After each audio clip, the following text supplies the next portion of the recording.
Hi, I'm Ben, and welcome to Ben's Language Lab. Stories are one of the best ways to improve at a language, and stories with pictures are even better. So today, we're going to read a comic together. This video is meant for beginner English learners. If you need, there are subtitles available, or you can see the entire transcript on benslanguagelab.com. Make sure you subscribe for more videos like this one. Your job is to watch, listen, and enjoy. Right now, we're reading Tintin and the Black Island. If you haven't seen the other episodes, click on the link in the description to watch from the beginning. All right, let's start learning. In the last episode, we were watching Tintin as he got wrongfully accused of a crime he didn't commit. It looked like he had done something as he had this and this in his pockets, but he didn't do anything. He was asleep. He couldn't have committed the crime. And he's with these two dumb policemen who are trying to capture him. And so, what is Tintin going to do? Is he going to escape and get out of there, or is he going to be taken hostage or taken prisoner? Not hostage. Is he going to be taken prisoner? Well, let's see. Well, so remember, we're on the train, and he's sitting with the two policemen who have fallen fast asleep. And Snowy notices something right here as Tintin is thinking aloud. It's true. Everything points to my guilt. And the guard can swear I was trying to get away. Very neatly planned. But why? And by whom? Let's break that down a little bit. So guilt is whose fault it is, right? So it looks like Tintin did it, and so he is guilty. It's his guilt. And the guard, that's the person on the train who caught Tintin. He said, "Come here, you." The guard saw Tintin trying to get out of the train and escape. And so it was very neatly planned. Somebody set this up. It's very smart. But why? Why would they do that? And who would do that? Why? Tintin didn't do anything. Did he? But he then notices, the key to the handcuffs, right? The handcuffs are on his wrists, so he can't pull them apart, right? The handcuffs are on. But Snowy grabs the key. Well done, Snowy.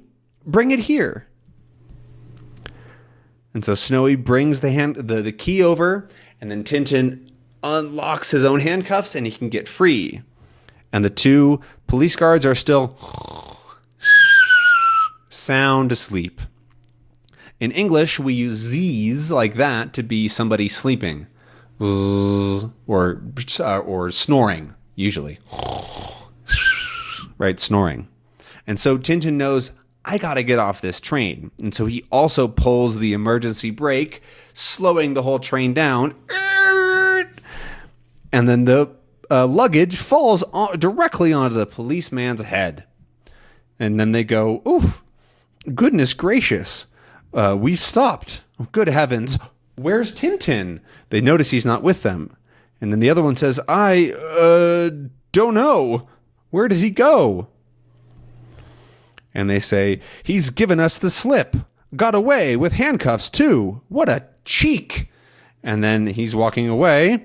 To be precise, he's given us away. Slipped us the handcuffs too. What a sneak.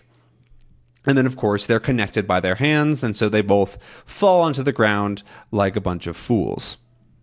And so what's happening here, to be clear, to be precise, what he does is he repeats very similar things to what he said, but he switches some words around so that it sounds ridiculous. Because what he said was, he's given us the slip. When you give someone the slip, that means that you escape, you get away from them. And so Tintin gave them the slip. And he got away with the handcuffs too. And then what a cheek. cheeky, or to be a cheek is when usually a younger person is doing something sort of clever or naughty, right? They shouldn't be doing that. They're pretty cheeky. It has nothing to do with your actual cheeks. It's just called cheeky. And then he says he's given us away, which doesn't make sense because if you give somebody away, you'd be giving them away for free, I guess. And he slipped us the handcuffs too. That's true. If you slip somebody something, it means to secretly give them, right? So if you're in class and you have a friend next to you, you could write them a little note and slip them the note. Anyways, moving on from these two dumb policemen, we see that Tintin is walking somewhere very nice an hour later. Oh, good. A village. Perhaps I can hire a car to take me to the coast. So he wants to go to the coast, which is where the water meets the land. So we have the land is here, and this is where the ocean is, right along the edge. That's the coast. And he wants to hire a car. So he wants to find somebody, he wants to pay somebody to drive him to the coast. And he hears clink, clink, clink. And Snowy finds some geese here. But Tintin is going to walk into here because he hears some noises. Because he wants to get to the coast. But then we see, just wait till I get my hands on him. And to be precise, just wait till we get our hands. Because they don't have all of their hands yet, because they're connected together. And we see the blacksmith, that's this guy, is helping them to break the chain on the handcuffs. So he's using his hammer, and he's going clink, clink, clink, and hitting the nail, or whatever this is, the dowel. I don't know if there's really a term for this, but he's hitting it over and over and over again to break the chain link. And then somebody walks in and says, hello. And they both go, oh, Tintin? Oh, you! And Snowy is also very surprised. Surprised. And so they both take off running. They both run away from the two policemen who yell at him, hey, stop right there. Don't move anymore. That's what they call putting your head into the lion's mouth. So when you put your head into the lion's mouth, that's a phrase that's saying if there's a lion, which is the animal, it's like a giant cat. I don't think I have a picture of a lion, but like they have two ears and they've got like the big mane around. The Lion King is a famous movie. Simba. Never mind. But they're big animals with big teeth. And if you put your head into the mouth, right, you're risking the fact that the lion could snap shut on your head. And so it's a way of saying that he took a big, dumb risk. He went right to where the police officers were for no reason. And so he turns a corner and they yell from the other side of the wall, stop him! Stop him! Oh, I like how Snowy's sort of coming out of the frame a little bit. His paw is outside of the border. And then we see the two men running across. They continue to chase Tintin. And then they don't know where is he gone? Where's Tintin? We've lost him. He's ran away. And so they go back to the old man and say, excuse me, sir, have you seen a young man running past your house? And then the old man says, let me see. A young man, you say? That'd be him, I saw, with a little white dog, going like the wind he was. He himself, or hid himself over among those trees, over there. Aha, we've got him now. And so the old man is explaining to Inspector Thompson. He says he saw a young man, that's Tintin, right? And he was with a little white dog, that's Snowy, and he was going like the wind. That means you're running very fast, right? The wind is, and if you're running like the wind, you're running really fast. And he hid himself, so he's hiding over in the trees, over there, he's pointing. And then they go, yes, we have him now. We know where he is. However, Snowy, as Snowy jumps out chasing the cat, running after the cat. And of course, Thompson recognizes that Snowy is Tintin's dog. And then he says, uh-oh, Snowy's given the game away. It's Tintin. So to give the game away, or to give something away, is to show somebody the truth, or in this case, to obviously say that, oh, I'm actually Tintin, I'm not an old man. To give the game away is a bit of an old-fashioned phrase, so it's not as common anymore, but it's when you sort of, if you're playing a game of some kind, you lose on purpose, right? You've given the game away. You give it to the other people. And they yelled at him, "Stop! You're under arrest." Right? Under arrest is when the police stop you for doing something bad.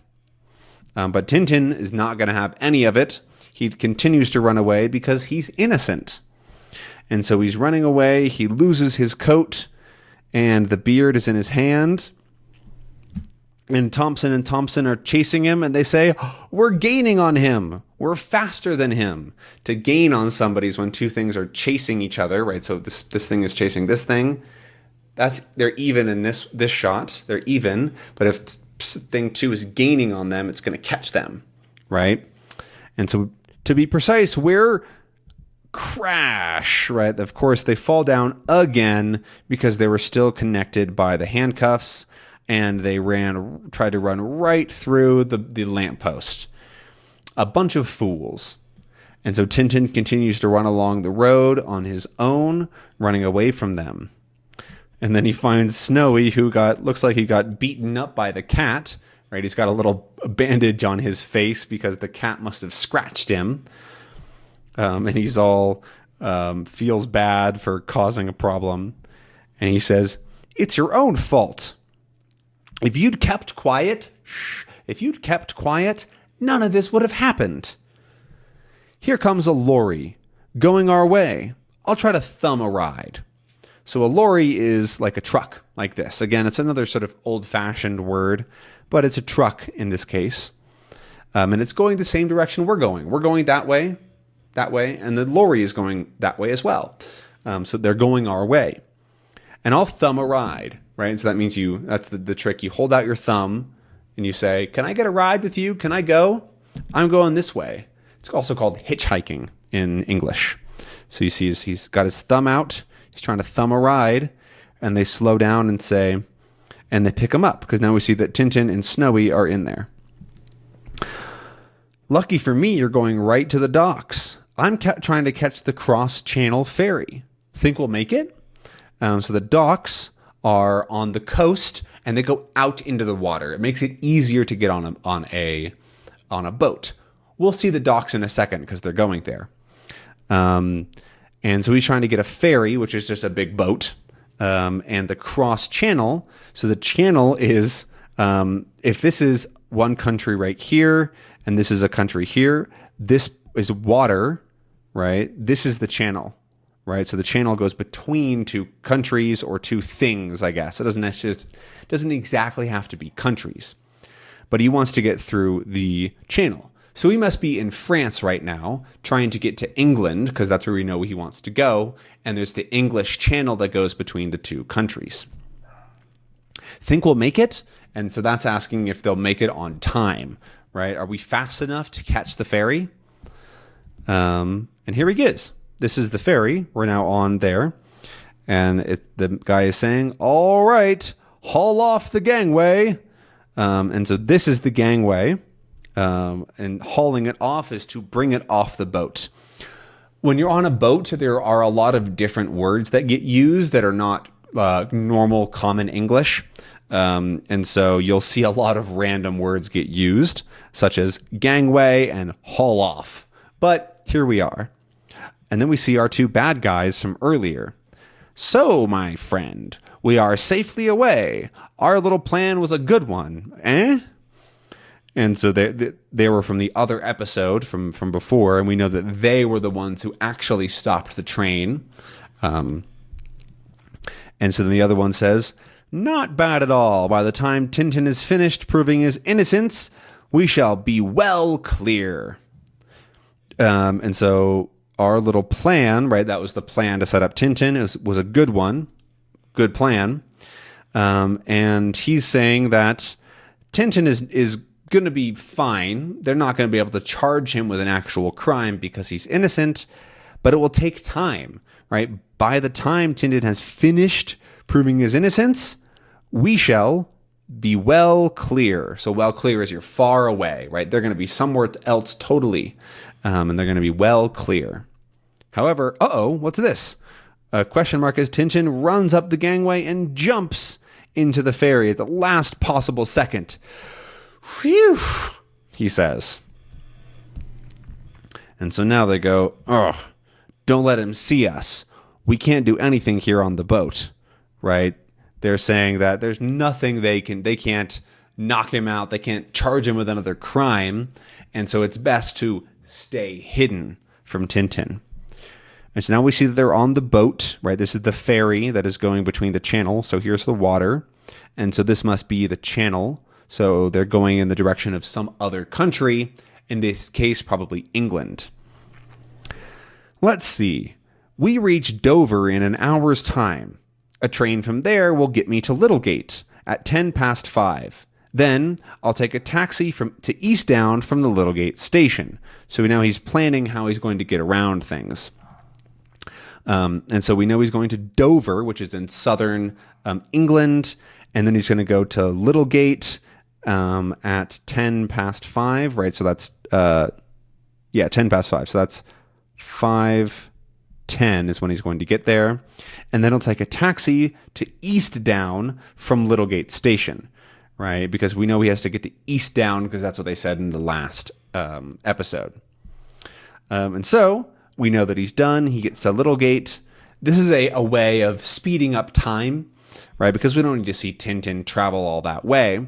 And so we might as well make it a little bit more efficient by saying, okay, he's now in Littlegate, which is the last stop before Eastdown. Then he's on his way out. So he's walking out. There's a man with a briefcase. That's what this is. He's got his coat over his arm. And Snowy is right behind him as they're walking out of the boat. Or of the station, rather. And so now he's here, and he's going to get a taxi. A taxi is a car that will take you somewhere else for money. And so he's asking the man, can you drive me to Eastdown? And the man says, yes, sir, of course I can drive you to Eastdown. And so now these two men are talking to this guy and says, I'm glad to see you, Ivan. No time to explain. Follow that taxi. Right? And so these are the two men that know something about Tintin, and they're going to follow after him, right? So that's them right there, right? This is where they went, right? They're all three in this car right now, and they're following this taxi, which is going to Eastdown. And so that's what's going on now. We don't really know what these guys are doing yet. They're still suspicious, but we'll see what happens soon. However, we'll have to see in the next episode because that is all for this one. We're going to leave it there for today. Thanks for watching and enjoying. And make sure to subscribe to the channel and comment with how it went. Did you enjoy the episode? What did you learn? And remember, all the transcripts for all episodes and more is available on benslanguagelab.com. I'll see you next time. Have a good one.